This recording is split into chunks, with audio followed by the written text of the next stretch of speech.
નમસ્કાર, આપ જોઈ રહ્યા છો ઇવનિંગ રિપોર્ટ. આપની સાથે હું છું ઝરણા. સમાચારો વડોદરાથી. વડોદરાનો બહુચર્ચિત ધર્માંતરણ કેસ અબ્દુલ્લા અને સલાઉદ્દીન શેખે મોકલેલા નાણાં કબજે કરાયા છે. સલાઉદ્દીન શેખ અને ઉમર ગૌતમે મોકલેલા નાણાં કબજે કર્યા છે. 27 લાખ રોકડા જંબુસરના ગામોમાં આપ્યા હોવાનું સામે આવ્યું છે. જંબુસરમાં રહેલા મોહમ્મદ અજવદ ખાણિયાને આપ્યા હતા રૂપિયા. સલાઉદ્દીન શેખે 25 જૂને 27 લાખ રોકડા આપ્યા હતા.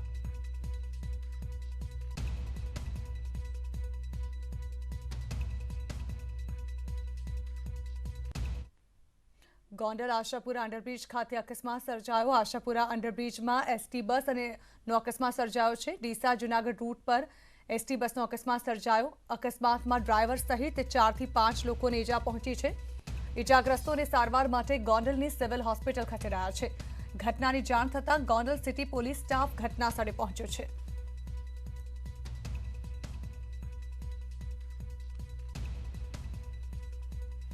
તો હાલ ઘાયલોને ગોંડલની સિવિલ હોસ્પિટલ ખસેડવામાં આવ્યા છે.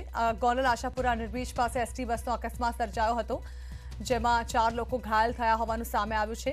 ડીસા જૂનાગઢ બસની રૂટની આ એસટી બસ હતી, જેનો ગમખ્વાર અકસ્માત સર્જાયો, જેની તસવીરો પણ સામે આવી ગઈ છે. જે અંડરપાસમાં જાણે કે આ એસટી બસ ઘૂસી ગઈ હોય તેવા દ્રશ્યો સામે આવી રહ્યા છે, જેમાં ડ્રાઈવરને સૌથી વધુ ઈજા પહોંચી છે. સાથે જ અન્ય કેટલાક મુસાફરો જે છે તેઓ પણ ઘાયલ થયા છે.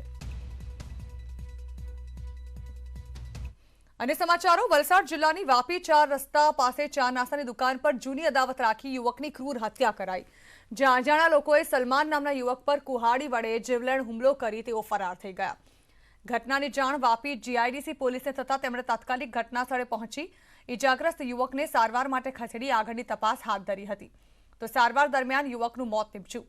થોડા દિવસ પહેલા બંનેના પરિવાર વચ્ચે મહિલાઓને લઈને તૂતુ મેવે થતા સલમાન અને હુમલાખોર વચ્ચે ઝઘડો થયો હોવાનું પ્રાથમિક માહિતી પરથી જાણવા મળ્યું છે. હત્યાની આ સમગ્ર ઘટનાના સીસીટીવી ફૂટેજ સામે આવ્યા છે. 2022 વિધાનસભા ચૂંટણીને લઈને રાજકીય નેતાઓનો ધાર્મિક સંસ્થાઓના આગેવાનો સાથે મુલાકાતનો દોર શરૂ થઈ ગયો છે.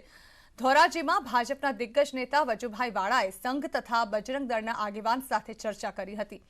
જ્ઞાતિવાદના મુદ્દે વજુભાઈ વાળાએ કહ્યું કે ભાજપમાં ક્યારેય જ્ઞાતિવાદ છે જ નહીં.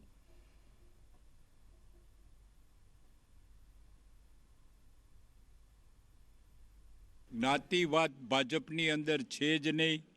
તમામ જે ભારત દેશનો વતની છે એ તમામ ભારતનો નાગરિક છે અને દરેક ભારતના નાગરિકને આ ભૂમિને પોતાની માતૃભૂમિ ગણી અને સર્વ લોકોના હિતાર્થે અને સર્વ લોકોના સુખાર્થે કામ કરવું જોઈએ. પ્રદેશ કોંગ્રેસ પ્રમુખના દાવા પર ભાજપે પ્રતિક્રિયા આપતા જણાવ્યું. મંત્રી પ્રદીપ પરમારે જગદીશ ઠાકોરને જવાબ આપ્યો. તેઓએ કહ્યું છે કે કોંગ્રેસ આખી બદલાય તો પણ ભાજપને ફરક નહીં પડે. ગલીઓમાંથી ઘણા લોકો આવા અવાજ આવતા હોય છે. નર્મદાના કેવડિયામાં મળેલી ભાજપ ઓબીસી મોરચાની રાષ્ટ્રીય કારોબારીના સમાપન બાદ સામાજિક અને ન્યાય અધિકારિતા મંત્રી પ્રદીપ પરમારે આ અંગે વાત કરી. ભૂપેન્દ્રભાઈ પટેલની આગેવાનીમાં 182 સીટનું જે લક્ષ્યાંક છે એ લક્ષ્યાંક 100% પાર થશે. એટલે કોંગ્રેસ હવે છેલ્લી ઘડીએ કૂદકો મારે તો એનાથી કંઈ એનો ફાયદો થવાનો નથી. ગલીઓમાં તો ઘણા લોકો અવાજ કરતા હોય છે, એટલે અવાજ કરવાથી ફરક નહીં પડે. ભારતીય જનતા પાર્ટી 182 સીટ પર લડવાની છે. માન્ય પ્રદેશ અધ્યક્ષ શ્રી સી.આર. પાટીલ સાહેબ અને માન્ય મુખ્યમંત્રી શ્રી ભૂપેન્દ્રભાઈ પટેલની આગેવાનીમાં 182 સીટ જીતવાના છે. એટલે એજન્ડા કોઈ એજન્ડા છે જ નહીં, 182નો એજન્ડા છે. બસ કોંગ્રેસ આખી બદલાઈ ગઈ છે, એવો કંઈ ફરક નહીં પડે. મહીસાગરના બાલાસિનોરમાં રાજપુર ગામ લોકોએ ગ્રામ પંચાયતની ચૂંટણીનો બહિષ્કાર કરવાની ચીમકી ઉચ્ચારી. ગામમાં રસ્તો ન બનતા ગામના લોકોએ ચૂંટણી બહિષ્કાર કર્યો છે. આ બાબતે ગામના લોકોએ મામલતદાર અને પ્રાંત અધિકારીને આવેદનપત્ર આપ્યું છે. સાંજ સુધીમાં તંત્ર દ્વારા કોઈ નિર્ણય નહીં લેવાય તો આમરણાંત ઉપવાસની પણ ચીમકી ઉચ્ચારી છે. ન્યૂઝ 18 ગુજરાતી પહોંચ્યું છે બાલાસિનોર વિસ્તારનું રાજપુર ગામ કે જ્યાં અનેક સમસ્યાઓથી લોકો પીડાઈ રહ્યા છે અને ચૂંટણીનો બહિષ્કાર કરી રહ્યા છે. હું આપને દ્રશ્યોમાં બતાવીશ કે આ છે ગ્રામજનો કે જેઓ વોર્ડ નંબર 2ની અંદર તમામ જે ગ્રામ લોકો છે તેઓ એકઠા થયા છે અને ચૂંટણીનો બહિષ્કાર કરી રહ્યા છે. આગામી જે ચૂંટણી આવી રહી છે સરપંચની, તેનો ચૂંટણીનો બહિષ્કાર કરી રહ્યા છે. એક પણ વોટ નહીં આપવાની તેમને ચીમકી પણ ઉચ્ચારી છે અને વોર્ડ નંબર 2ની અંદર કોઈ પણ સભ્યને ફોર્મ પણ ભરવા દેવામાં નથી આવ્યું. વાત કરીશું ગામ લોકો સાથે કે શું છે તેમની સમસ્યાઓ અને શું સમસ્યાઓથી પીડાઈ રહ્યા છે।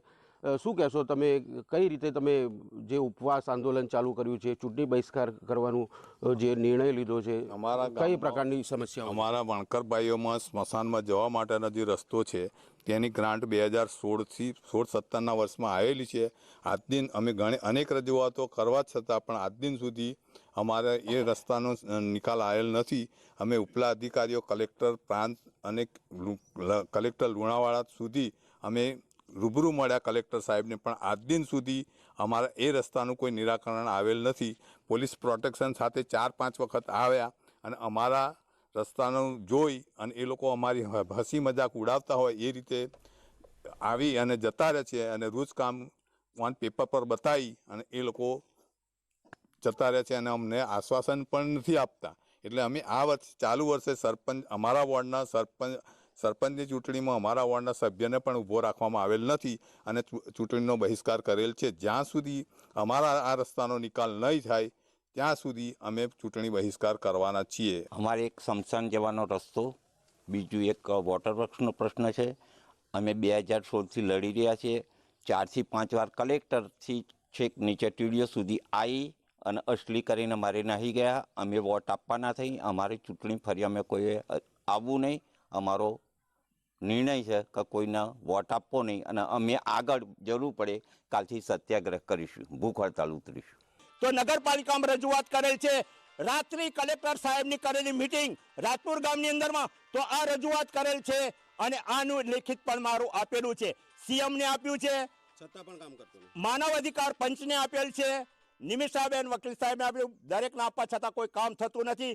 સરપંચ અમારું કશું સાંભળતા નથી સાહેબ, અને અમારી રજૂઆતો ઘણી પણ આલેલી છે, અરજીઓ બહુ કરેલી છે, પ્રાંત સુધી અમારી અરજીઓ આપેલી છે, પણ અમારું કોઈ સાંભળવા તૈયાર નથી સાહેબ। એક મહિલા તરીકે હું બોલું છું સાહેબ। જે ચોક્કસથી જો વાત કરવામાં આવે તો રાજપુરા ગામ કે જ્યાં અનેક 2016થી અનેક રજૂઆતો બાદ પણ જે કામગીરી થઈ નથી, સરપંચ વાલા દવલાની જે નીતિ છે તે અપનાવી રહ્યો છે, જેના કારણે જે વોર્ડ નંબર 2ની અંદર કોઈ પણ કામગીરી કરવામાં નથી આવી। વોટર વર્ક્સ બનાવવામાં આવ્યો છે પરંતુ તેનું માત્ર મીટર બાકી હોવાથી તે કે પાણી પણ 2016થી આ વોર્ડને મળતું નથી। એટલે કે કહી શકાય કે અનેક જે સવાલોને લઈને જે ગ્રામજનો છે તે ચૂંટણી બહિષ્કારથી લઈ ઉપવાસ સુધીની ચીમકી ઉચ્ચારી અને જે આગામી સરપંચની ચૂંટણી છે તેને મત નહીં આપવાની ચીમકી પણ ઉચ્ચારી રહ્યા છે। મિતેશ ભાટિયા, ન્યૂઝ 18 ગુજરાતી, મહીસાગર। અરવલ્લીનું ધનસુરા ગ્રામ પંચાયતના તમામ બૂથ અતિ સંવેદનશીલ છે। અગાઉ ચૂંટણી દરમિયાન બનેલા બનાવને ધ્યાનમાં રાખીને ધનસુરા ગ્રામ પંચાયતના 12 મતદાન મથકોને અતિ સંવેદનશીલ જાહેર કર્યા છે।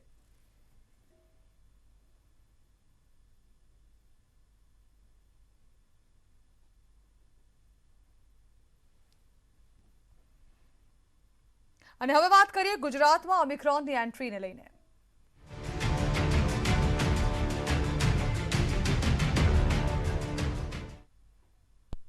તો ગુજરાતમાં ઓમિક્રોનની એન્ટ્રી બાદ તકેદારી વધારવામાં આવી છે। સુરતમાં નવી સિવિલ સ્વીમેર હોસ્પિટલમાં તકેદારી લેવામાં આવી રહી છે। સિવિલની કોવિડ હોસ્પિટલના 3જા માળે વોર્ડ તૈયાર કરાયો છે।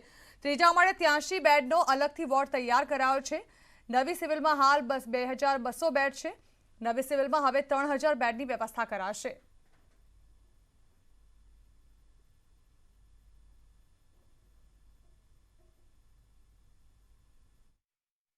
ઓમિક્રોનના લીધે અમારા આર્યમો સાહેબ અને જે નોડલ ઓફિસર છે કોવિડના ડૉક્ટર અશ્વિનો સાહેબ એ રાઉન્ડ લીધેલું કાલે અને બધી જોઈ લીધું કે તૈયારી છે અને એને માટે અમે 3rd ફ્લોર ઉપર અમારા જે રૂમ છે સિંગલ રૂમમાં સિંગલ બેડ અને એની સાથે વેન્ટિલેટર આવી રીતે 3rd ફ્લોર પર અમારી બધી તૈયારીઓ છે। ટોટલ 41 રૂમ છે ત્યાં અને બીજા જો આઇસોલેશન માટે અમે 10th ફ્લોર તૈયાર કરેલું છે। તો સુરેન્દ્રનગરમાં વિદેશથી આવેલો વ્યક્તિ પોઝિટિવ છે। લીંબડીના ફિદાયબાગ વિસ્તારમાં આવ્યો હતો આ દર્દી। આફ્રિકાથી લીંબડી આવેલો 48 વર્ષીય વ્યક્તિ પોઝિટિવ છે। હાલમાં દર્દીના સેમ્પલ ગાંધીનગર ટેસ્ટ માટે મોકલવામાં આવ્યા છે। દર્દીના પરિવારજનોને હોમ ક્વોરન્ટીન કરાયા છે। તો સંપર્કમાં આવેલા 8 વ્યક્તિઓના RT-PCR પણ કરાયા છે। 2 દિવસ બાદ રિપોર્ટથી વેરિયન્ટનો ખુલાસો થશે। તો કોરોનાના નવા વેરિયન્ટ ઓમિક્રોન અંગે આરોગ્ય મંત્રીએ નિવેદન આપતા જણાવ્યું કે ઓમિક્રોન સામે લડવા ગુજરાત સક્ષમ છે. જામનગર સિવાય બીજે ક્યાંય પણ હાલ ઓમિક્રોનની પુષ્ટિ નથી થઈ. બાકીના 2 કેસને જીનોમ સિક્વન્સિંગ માટે મોકલાયા છે. હાઈરિસ્કવાળા દેશોથી આવનારા આના RT-PCR ટેસ્ટ ફરજિયાત કરવામાં આવશે. તો રિપોર્ટ નેગેટિવ હોય તો પણ તેઓને ક્વોરન્ટીન કરવામાં આવે છે. જિલ્લા કોર્પોરેશનમાં વધુ ટેસ્ટ થાય તેનું સૂચન કરાયું છે. તો RT-PCR ટેસ્ટથી ઓમિક્રોનની ઓળખ થાય છે, ત્યારે વધુ તપાસ માટે આપણે તેને લેબમાં મોકલી રહ્યા છીએ. જે લોકો હાઈ રિસ્ક દેશોમાંથી આવતા હોય તમામના RT-PCR ફરજિયાત છે, અને એમાં પણ જે RT-PCR નેગેટિવ આવે છતાં પણ એમને ઘરે હોમ આઇસોલેશન માટે રહેવું પડે એવું ફરજિયાત છે. સાથે સાથે જેને RT-PCRમાં પોઝિટિવ આવે તો એને પાછળની 3 રો અને આગળની 3 રો એ તમામનું ફરીથી એ ડેટાના આધારે એમના રિપોર્ટ થશે, અને રિપોર્ટ થયા પછી એમને ત્યાં હોમ આઇસોલેશન માટે ઘરે રહેવાનું પણ કહી દેવામાં આવ્યું છે.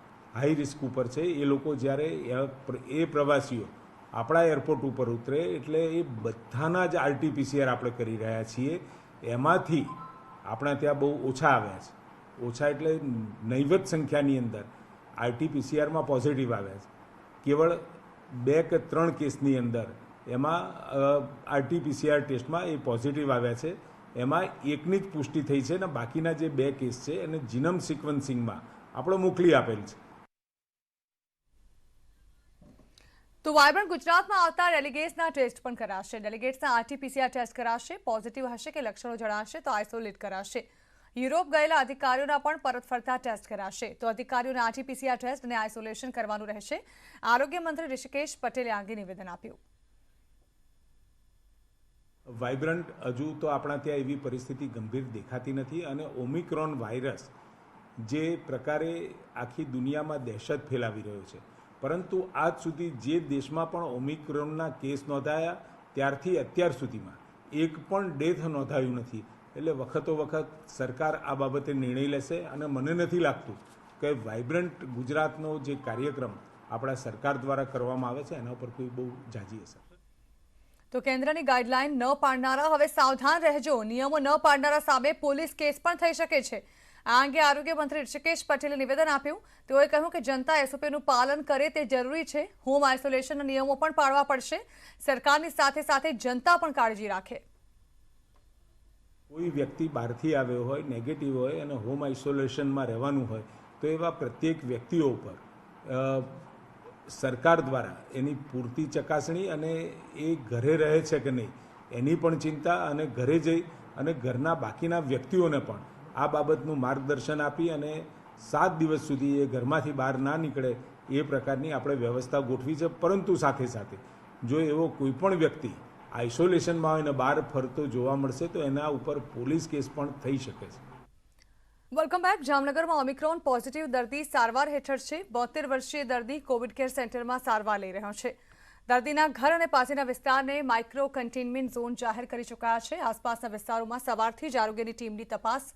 ઓમિક્રોનની એન્ટ્રી છતાં ઘણી જગ્યાએ બેદરકારી પણ જોવા મળી હતી. શહેરના ઘણા વિસ્તારોમાં લોકો માસ્ક વગર જોવા મળ્યા. માસ્ક ન પહેરવાનું પૂછતા લોકોના બહાના. કોરોનાની રસી જ છે એકમાત્ર ઉપાય.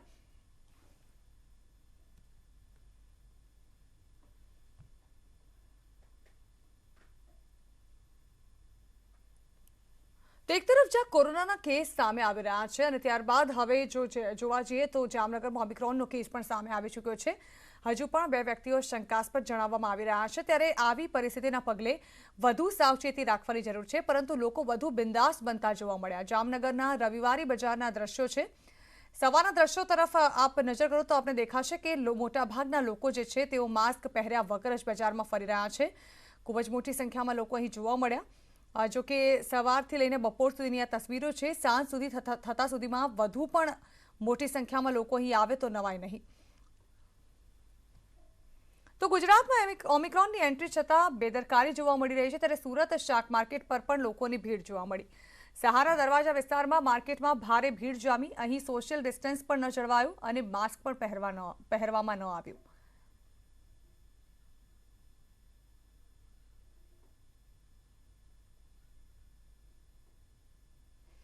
તો ઓમિક્રોનની એન્ટ્રી બાદ બેદરકારી હજુ પણ જોવા મળી રહી છે. અમદાવાદના એરપોર્ટ પાસે પ્રવાસીઓ નિયમો ભૂલ્યા.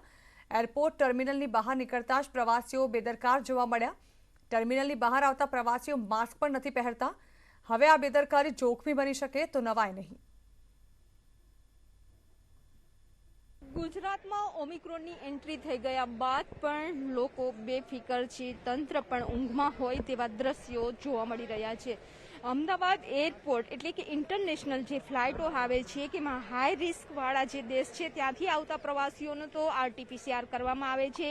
લો રિસ્કમાં જે દેશ છે ત્યાંથી આવે છે ફ્લાઇટો તો રેન્ડમલી ચેક કરવામાં આવે છે. પરંતુ ડોમેસ્ટિક ઉપર પણ પ્રવાસીઓ જે ફ્લાઇટો છે કનેક્ટેડ એમાં ત્યાંથી આવતા હોય છે. પરંતુ જે ફ્લાઇટ આવે છે અને પ્રવાસીઓ આવે છે પરંતુ તંત્ર દ્વારા પણ કોઈ તકેદારી રાખવામાં નથી આવતી. સાથે જ પ્રવાસીઓ છે પણ તે પણ તકેદારી નથી રાખતા. બાળકોને છે તે જોખમી ગણાય છે પરંતુ બાળકોને પણ માસ્ક નથી પહેરાવતા. અને સાથે સાથે પ્રવાસીઓ આવે છે અમદાવાદ એરપોર્ટ પર તો એરપોર્ટની બહાર નીકળતાની સાથે જ તેઓ માસ્ક પણ પહેરતા નથી. કોરોનાની ગાઈડલાઇન્સનું પાલન નથી કરતા. ત્યારે આ બેદરકારી છે વધારે જોખમકારક બની રહે છે. કેમેરામેન ખેંગાર રાઠોડ સાથે વિભુ પટેલ, ન્યૂઝ 18 ગુજરાતી, અમદાવાદ. તો અમદાવાદના એસટી બસ મથક પર પણ કોઈ તકેદારી જોવા ન મળી. બસ સ્ટેન્ડ પર ઘણા પ્રવાસીઓ માસ્ક વગર જોવા મળ્યા. એસટી બસમાં પણ લોકો માસ્ક વગર જોવા મળ્યા. કોરોનાના કેસ ઘટતા જ લોકો જાણે કે માસ્ક પહેરવાનું ભૂલી રહ્યા છે. નવો વેરિયન્ટ છે અને તેની એન્ટ્રી ગુજરાતમાં થઈ ગઈ છે. પરંતુ તેમ છતાં લોકો ગંભીર નથી બની રહ્યા. તે એક મોટી દુઃખની વાત છે. કારણ કે જે રીતે લોકો બહાર નીકળી રહ્યા છે તે લોકો માસ્ક નહીં પહેરતા. તમે માસ્ક કેમ નહીં પહેર્યું? પહેર્યું જ છે પણ આ ઢીલું પડે ને નીકળી ગયું હતું એટલે આ જોડે જ છે. જો જે લોકો આવે છે તે માસ્ક નથી પહેરતા તે લોકોને પણ તમે કેમ માસ્ક નહીં પહેર્યું? હવે તમે જો માસ્ક નહીં પહેર્યું નથી પહેર્યું પેલાને કેવી રીતના પ્રજાને કહેશો નથી પહેર્યું સેમ માસ્ક પણ પહેર્યું નથી. તો લોકો જોડે માસ્ક છે પરંતુ માસ્ક નથી પહેરતા. બસ આવી ગઈ પછી બોલીએ. બસ આવી ગઈ છે એનું મોડું થાય છે, ઘરે પહોંચવાનું મોડું થાય છે પરંતુ લોકો એ સ્વાસ્થ્યની પેલી નથી રાખતા. તમે કેમ માસ્ક નહીં ડ્રાઈવર કંડક્ટર જ છે માસ્ક વગરના જોવા મળી રહ્યા છે. ખૂબ જ દુઃખની વાત છે કારણ કે હજુ પણ લોકો ગંભીરથી નથી લઈ રહ્યા સ્થિતિને અને ગંભીર થવું પડશે. કારણ કે જ્યારે પણ મહામારીની શરૂઆત થઈ અને ત્યારે એક જ કેસ આવ્યો હતો અને ત્યારબાદ પહેલી લહેર અને બીજી લહેર લોકોએ ખૂબ નજીકથી જોઈ છે. લોકોએ પોતાના સ્વજનો ગુમાવ્યા છે અને ત્યારબાદ પણ અત્યારે બેદરકારી લોકોમાં જોવા મળી રહી છે. પહેલા માસ્ક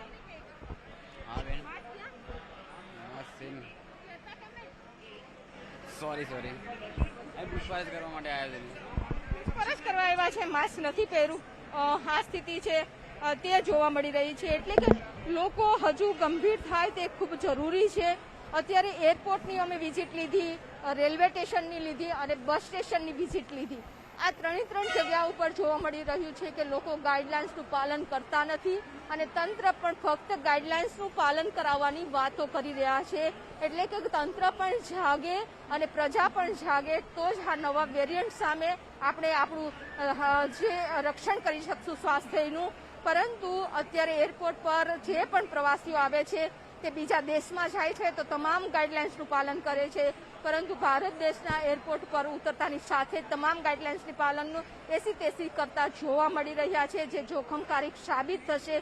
બાળકોને પણ માસ્ક નથી પહેરાવતા. એટલે કે જો મોટા લોકો માસ્ક પહેરશે, ગાઈડલાઇન્સનું પાલન કરશે તો જ એનું અનુકરણ છે તે બાળકો કરશે.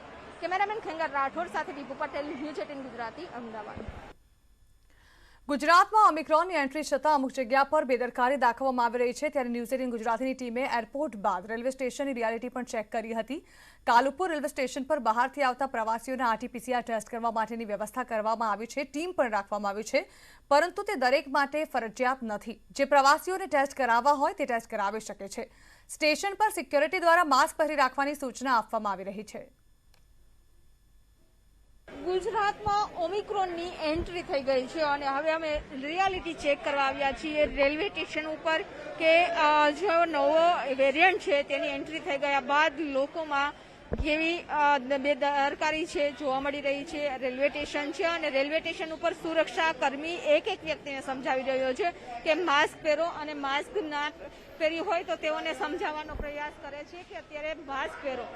એ વ્યક્તિને જે માસ્ક નથી પહેરતા તેને દંડ પણ આપવાની વાત કરી રહ્યા છે. ખાસ કરીને જે લોકો માસ્ક નથી પહેરતા તેમને RT-PCR ટેસ્ટ કરવા માટેની પણ સૂચના આપવામાં આવે છે. અત્યારે રેલવે સ્ટેશન ઉપર તકેદારીના ભાગરૂપે રેન્ડમલી જે RT-PCR ટેસ્ટ છે તે કરવામાં આવી રહ્યા છે. ત્યારે લોકો પણ હવે જે નવો વેરિયન્ટ આવ્યો છે ગુજરાતમાં તેમની એન્ટ્રી થઈ ગઈ છે અને ત્યારબાદ તકેદારી રાખે તે જરૂરી છે. તંત્ર પણ લોકોને ગાઈડલાઇન્સનું પાલન સંપૂર્ણ કરાવે તે પણ જરૂરી છે, કારણ કે ગાઈડલાઇન્સ છે પરંતુ તેનું પાલન થતું નથી. કેમેરામેન ખેંગર રાઠોડ સાથે બીપુ પટેલ, ન્યૂઝ 18 ગુજરાતી, અમદાવાદ. હિમાચલ પ્રદેશનો લાહોલ અને સ્પીતિ જિલ્લો જે દેશનો સૌથી ઠંડો પ્રદેશ પણ છે. શિયાળામાં અહીંનું તાપમાન 25 ડિગ્રી સુધી પહોંચી જાય છે અને આ કપરા સંજોગોમાં પણ ડોક્ટર મનોજ કુમાર વર્માએ COVID-19 ટેસ્ટ અને રસીકરણ માટેના પોતાનું કામ ચાલુ રાખ્યું. નેટવર્ક 18 અને ફેડરલ બેંકનું રસીકરણ વિશે જાગૃતિ અભિયાન Sanjivani a shot of life doctor Manoj વર્માને મળ્યા.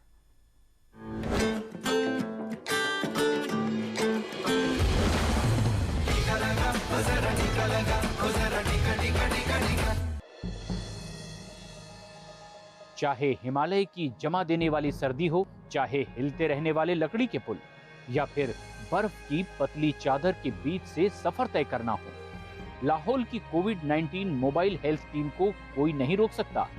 और आज हम इस टीम से खंजार के इस गांव में जुड़े रहे हैं ताकि हम ये देख और समझ सकें कि वो इस महामारी के दौरान किस तरह काम कर रहे हैं.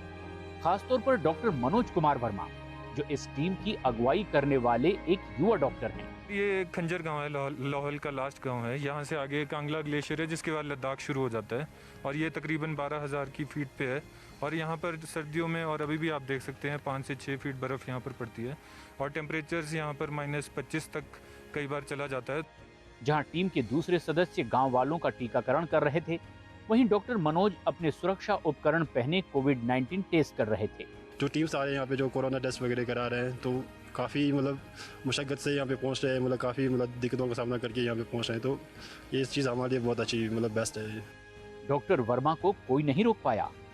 शून्य से भी कम तापमान में ट्रैकिंग से लेकर तेज बर्फबारी में टेस्ट करने तक 100 से भी ज्यादा जागरूक करने से जुड़े सेशन लेने तक. तो नेगेटिव 2 आएगा तो पॉजिटिव, आधे घंटे का टाइम लगेगा. नाक से सैंपल लेंगे, है ना, एक ही सैंपल लेते. जब हम बर्फ में जाते थे 3-3 फुट बर्फ में भी हम गाड़ी में गए हैं चेन लगा के टायरों में, तो कई बार स्किट होने का डर रहता था, तो हम ताकी पकड़ के रखते थे कि कभी भी स्किट हो सकती है. ऐसी परिस्थितियों में काम करना किसी चुनौती से कम नहीं रहता है.